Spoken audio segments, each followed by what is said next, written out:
अपने अंग्रेजी भाषी दर्शकों के लिए हमने Deepti tiles world of Indian history नाम से एक नया अंग्रेजी चैनल आरंभ किया है।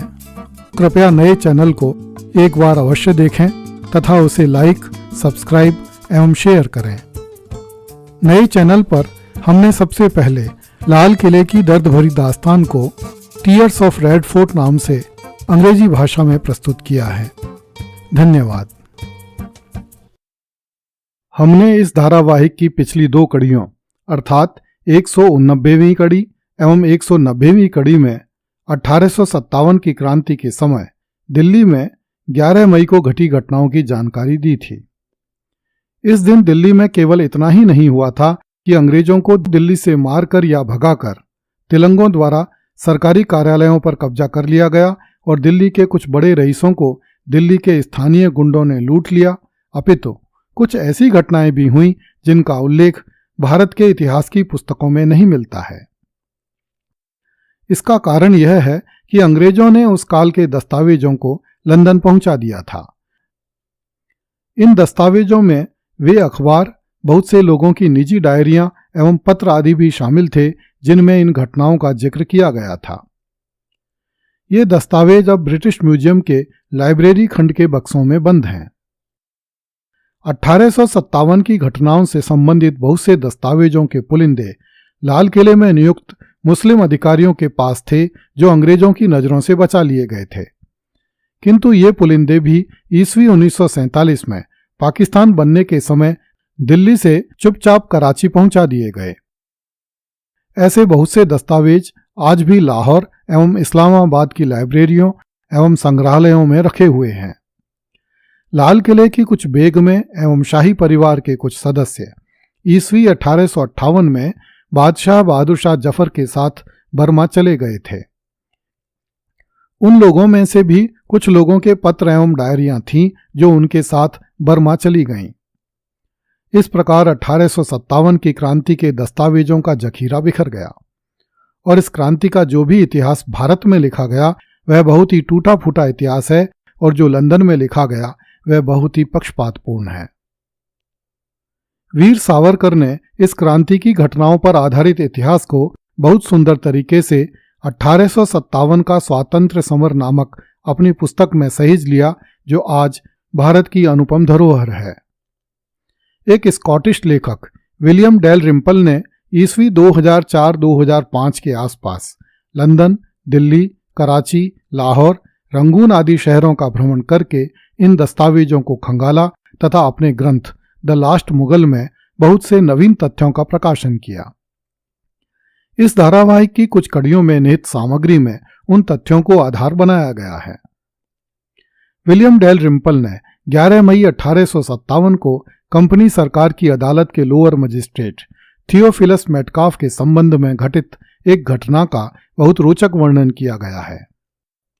11 मई को जब पहाड़गंज के थानेदार मोइनुद्दीन को मेरठ के तिलंगों के दिल्ली में घुसने की सूचना मिली तो उसने अपनी कोतवाली पहुंचकर सिपाहियों को हथियार दिए तथा उन्हें बागियों का सामना करने के आदेश दिए। जिस समय थानेदार मोइनुद्दीन यह कर ही रहा था कि कंपनी सरकार की अदालत का लोअर मजिस्ट्रेट थियोफिलस मेटकाफ एक घोड़े पर सवार होकर कोतवाली पहुंचा। उसके हाथ में नंगी तलवार लहरा रही थी और वह उत्तेजना से भरा हुआ था। थानेदार ने देखा कि मजिस्ट्रेट के शरीर पर केवल एक कमीज और जांघिया ही बचा है। उसके कपड़े तिलंगों ने उतार लिए थे। थियोफिलस मेटकाफ तो तिलंगों के हाथों मारा ही जाने वाला था, किंतु किसी दैवीय कृपा से वह फिसल कर एक खाई में गिर गया और तिलंगों की दृष्टि से बच गया। जब तिलंगे वहां से चले गए तब थियोफिलस मेटकाफ किसी तरह अपने घोड़े पर बैठकर कोतवाली पहुंचा। जब थानेदार ने मेटकाफ को इस हालत में देखा तो उसने मेटकाफ को अपने मित्र भूरे खां मेवाती के घर में छिपा दिया। थियोफिलस मेटकाफ न केवल दिल्ली में कंपनी सरकार की अदालत में लोअर मजिस्ट्रेट था, अपितु वह दिल्ली के पूर्ववर्ती रेजिडेंट थॉमस मेटकाफ का बेटा भी था, जिसे बहादुर शाह जफर की बेगम जीनत महल ने जहर देकर मरवाया था। थियोफिलस मेटकाफ की तरह कुछ और भी अंग्रेज 11 मई 1857 के दंगों में अपने प्राण बचाने में सफल हुए थे। दिल्ली की सैन्य छावनी, सिविल लाइंस, चर्च आदि स्थानों से जीवित ही बच निकले अंग्रेज उत्तर पश्चिम दिल्ली में स्थित एक पहाड़ी टेकरी पर बने फ्लैग स्टाफ टावर के निकट एकत्रित हो गए। इस पहाड़ी को अंग्रेजों के शासनकाल में रिज के नाम से जाना जाता था। आज भी इस पहाड़ी को रिज ही कहा जाता है। आज भी इस रिज को दिल्ली विश्वविद्यालय के निकट देखा जा सकता है। हमने इस रिज का उल्लेख इसलिए किया है क्योंकि यह रिज 1857 की क्रांति की महत्वपूर्ण घटनाओं की साक्षी रही है। अंग्रेज अधिकारी एवं उनके बच्चे दिल्ली से भागने से पहले इसी रिज पर एकत्रित हुए थे और जब वे फिर से दिल्ली में लौट कर आए तो उन्होंने इसी रिज पर अपनी सेनाओं का जमावड़ा आरंभ किया। 11 मई की शाम होने तक दिल्ली से जान बचाकर भागे अधिकांश अंग्रेज रिज पर स्थित फ्लैग स्टाफ टावर तक पहुंचने में सफल रहे थे। फ्लैग स्टाफ टावर पर कुछ टेलीग्राफ कर्मचारी भी एकत्रित हो गए। वे दिल्ली में स्थित उच्च अंग्रेज अधिकारियों एवं दिल्ली के निकटवर्ती स्थानों में स्थित अंग्रेज अधिकारियों को दिल्ली में हुई घटनाओं की जानकारी भेजने लगे तथा सहायता के लिए आग्रह करने लगे। किंतु थोड़ी ही देर में स्पष्ट हो गया कि दिल्ली के अंग्रेजों को कहीं से भी शीघ्र सहायता मिलने की आशा नहीं है।